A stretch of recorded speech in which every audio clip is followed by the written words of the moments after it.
Deci, ce vedem aici? Vedem un pistol Sig Sauer demontat. De ce e demontat? Ca să demonstrăm faptul că este un pistol modular. Partea de pistol este asta aici.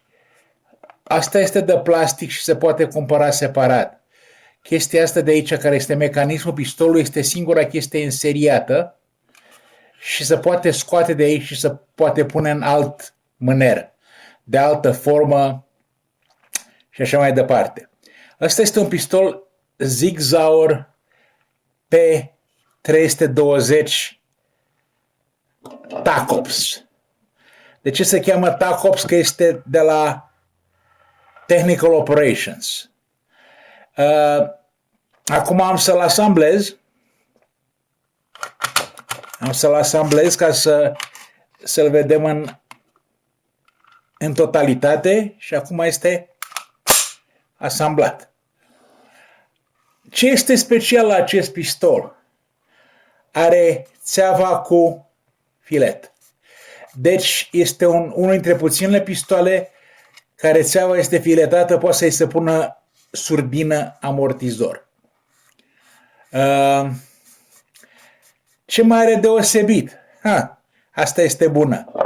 Încărcător.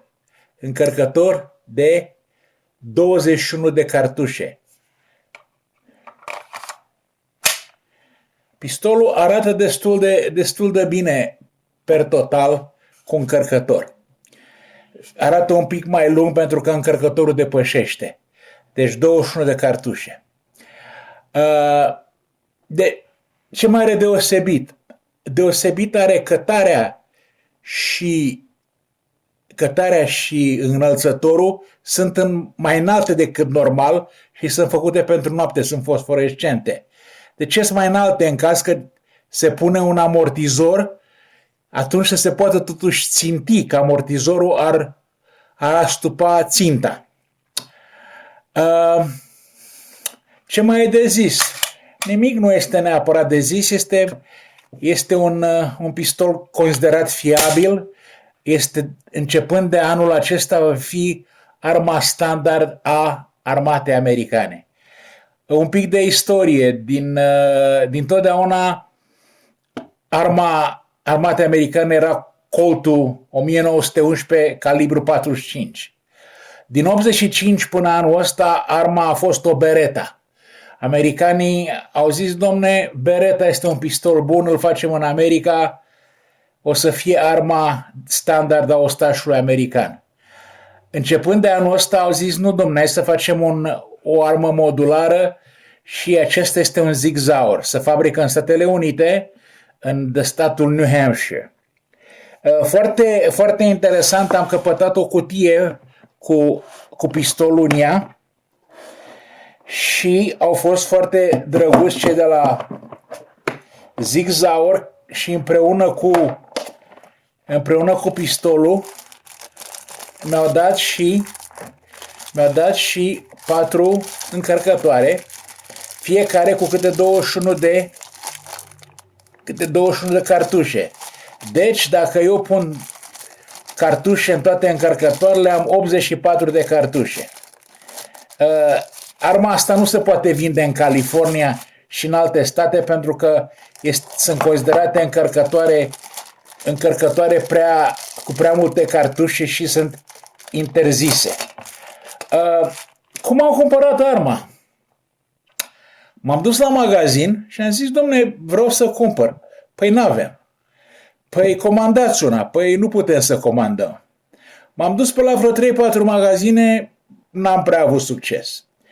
Atunci am zis, domne, să mă duc să mă uit online, pe internet. M-am uitat pe internet, erau niște indivizi în Nebraska care l-aveau în stoc. În mod normal, acest pistol costă $830 dacă îl cumperi direct de la Sig Sauer sau de la un dealer de arme care nu vrea să discount, costă $830. Indivizii ăștia din Nebraska, care nu numai că vând pe internet, dau și magazin acolo în Nebraska, în Lincoln, Nebraska, mi l-au cotat la 700 și l-am comandat cu $700 și ei nu mi-l pot trimite acasă, l-au trimis la un magazin de aici din zonă, care și ei ar fi avut modelul ăsta, dar nu-l aveau în stoc și cereau tot numai 700. Vedeți că mi-au dat și un lacăt să blochez arma. Cum se folosește acesta? Se ia arma și se blochează aici. Observați? Așa. Și lacătul ăsta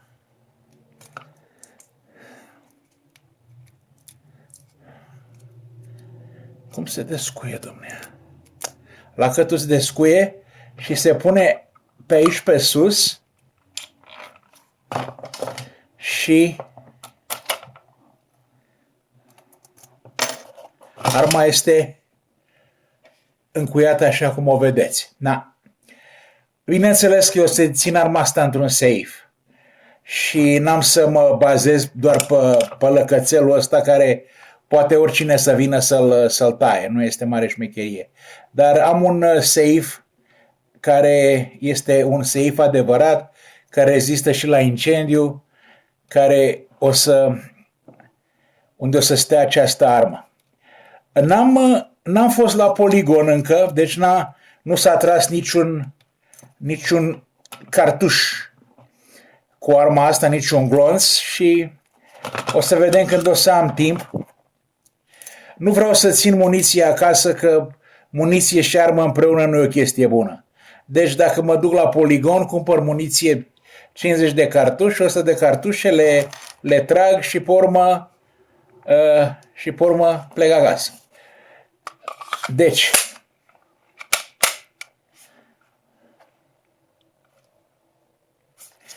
Deci observați, este încă nou pistolul și toate arcurile sunt așa de tari. Și cam asta, uite-te, încă nu i-am scos asta, că asta este cu seria pistolului, am să o scot. Și cât a durat să cumpăr pistolul? Deci l-am cumpărat pe internet și când m-am dus la dealerul local, mi-a zis, dom'le, ai de completat o formă. Am completat forma și a durat 5 minute, s-a dus în baza lui de acolo din computer, s-a uitat și după 5 minute de-a zis, da, dom'le, poți să iei arma și să pleci cu ea. Și cam asta. Deci am făcut și chestia asta, am cumpărat un pistol. A fost o experiență foarte interesantă, că n-a durat mult să-l cumperi, nu a fost mare șmecherie dacă n-ai niciun fel de probleme legale, poți să-l cumperi în 5 minute, nu te pune să aștepți. În alte state te pune să aștepți o săptămână, în alte state 10 zile, aici nu. Aici, în statul Ohio, este pe loc, ți-ai făcut treaba. Mă uitam că la negustorul ăsta dealerul ăsta de arme avea Kalashnikov-uri, avea de toate chestiile. Avea până și arma automată Galil, este o pușcă de asalt evreiască, avea tot felul de chestii. Deci, ăsta este noua achiziție Sig Sauer P320 TACOPS. Armata americană o să aibă un pistol asemănător, dar fără țeava asta ieșită în afară, o să fie numai până aici, o să fie un model mai compact și încărcătorul o să fie mai scurt. O să fie încărcător numai de 17 sau 18 cartușe. Exact cum am zis mai devreme, această armă este considerată pentru tactical operations, de aceea are țeava cu filet pentru amortizor și cătarea și înălțătorul pentru noapte. Am să distribui acest video la câteva persoane care sunt apropiate, pur și simplu ca să arăt un exemplu al experienței americane. America are o iubire pentru armele de foc și americanii consideră că dreptul lor să aibă armă de foc, una, 10, 100 și să nu li se ceară socoteală prea mare, li se pare un drept al lor din naștere și politicienii și cei la putere nu îndrăznesc să se atingă de drepturile lor. Le-a fost frică când a fost președinte Obama că o să mai pună restricții, dar uite, vedeți și voi, nu pun restricții, te lasă să ai încărcător de 21 de cartușe, nu interesează. Bun, o să auzim numai de bine.